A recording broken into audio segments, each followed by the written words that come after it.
Hello students, welcome back. So now we will start the data structures available in Python. So we'll start with the list data structure. List is a data type that can be used to store any type and number of variables. Values in the list are called items or elements. Lists are mutable, that is, the values in the list can be changed or modified. Values in the list can also be accessed using index value. On the screen, you can see here one of the example. L1 is a list here which contains elements 10, 20, 30, 70, 90. And this is how a list is defined. L1 is equal to square bracket, elements separated by a comma and then bracket closed. So in list 1, in L1, all are integers, numerical values. In L2, you can see strings, which is A and C, numerical 10, 20, then float also, right? So these are the two examples how a list is defined. Now when I run this code, it says L1 data type is class list. So it says this is a list data type. L1 is a list data type. And likewise, L2 is also a list data type. Okay. Now moving on to the second example here. Now in this, we are going to talk about the length of the list, which is the number of elements in the list. We will see where it is used in the coming class. Okay. Now L3, again we have defined a list which has elements 1, 2, 3, 4, 5, 6, 7, 8, 9, 10, 11. What is the length or the number of elements of this list is calculated by a function len, bracket the name of the list, bracket close. Okay. Now we will see here now, and then the second example is what is the value of the element at position 1 in list L3.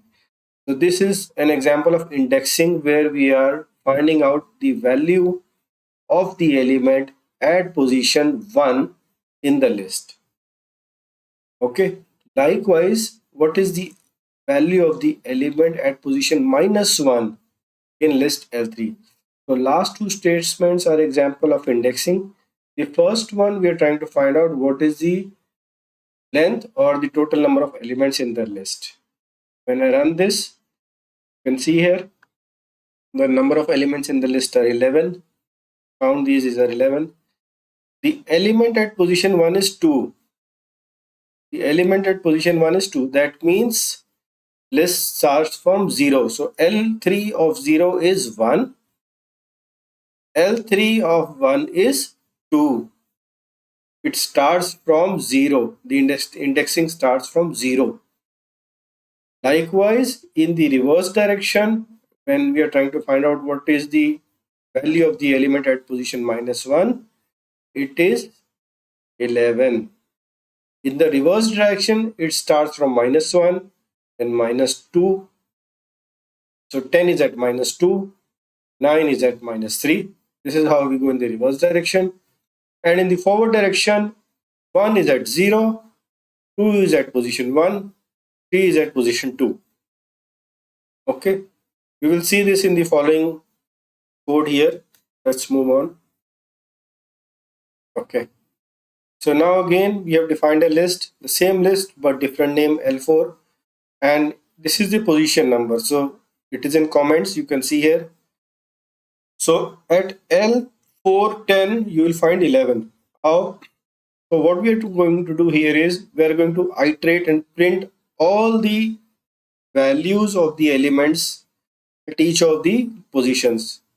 So for I in range 0 to len of 4, L4 means 0 to 11, and it will print I position, then L4I. So first it will print L4 of 0, then L4 of 1, then L4 of 2 until it reaches the length, the total number of elements of the list.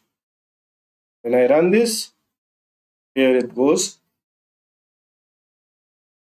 So element at 0 position is 1.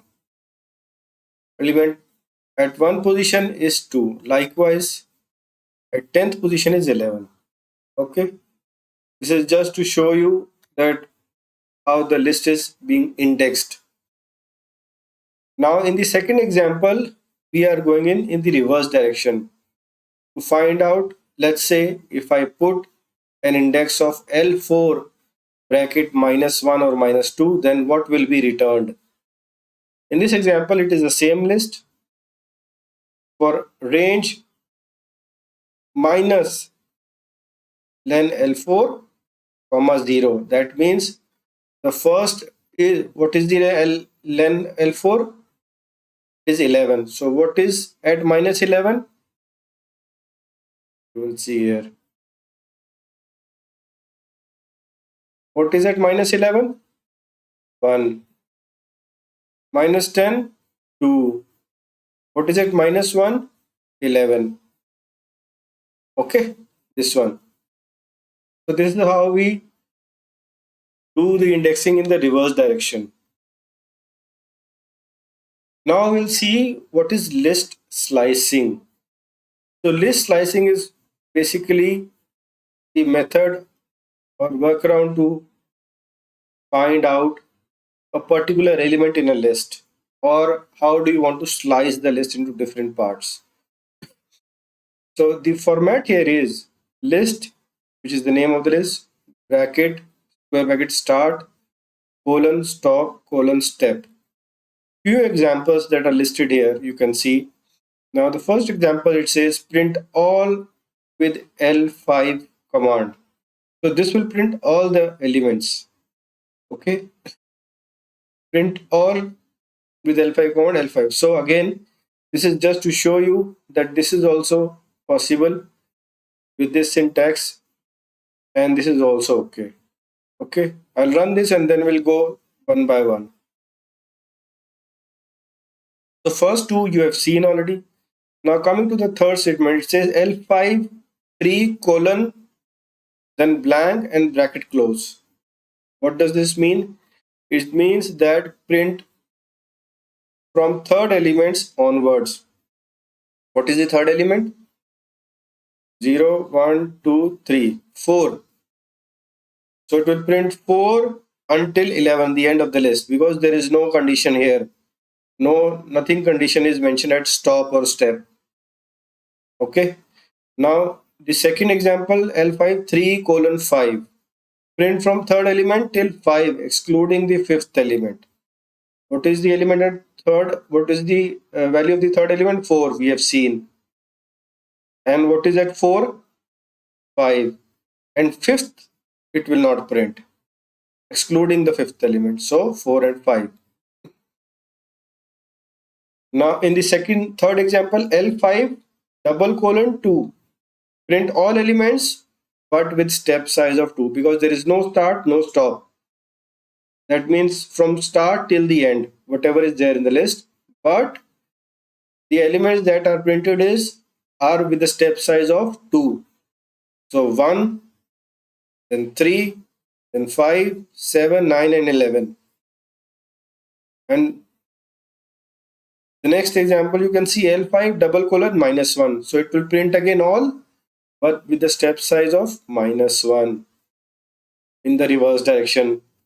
So then in the reverse direction, 11, 10, 9, and this is reverse now. You can see here, our list was defined from 1 to 11, but since we have put -1, so it is in the reverse direction. In the last example, you can see here L5 -4 -1. Print from -4 element till -1, excluding -1 element. What is -4 element? Here you can see here in the above example 8, 9, 10, but it will not print -1, excluding the last one. So 8, 9, 10, you can see here the last output. Okay. So this is first part of list. In the next part, we will cover list comprehensions and other list functions. Okay. Okay, thank you for joining. See you in next class. Bye.